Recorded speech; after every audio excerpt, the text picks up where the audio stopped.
huli man daw at magaling, masasagot ko pa rin yung question ng 2022.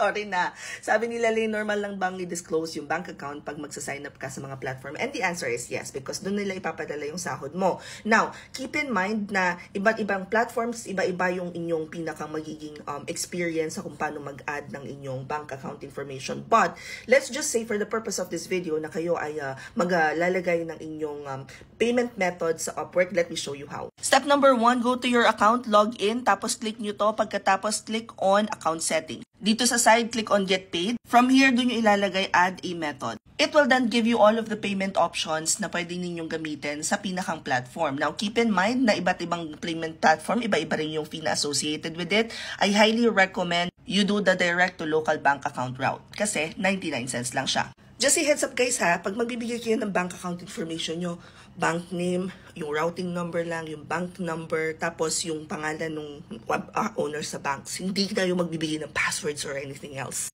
Hope this helps. Comment any questions you guys have about working from home. Follow for more work from home. Cheers, peace. Bye!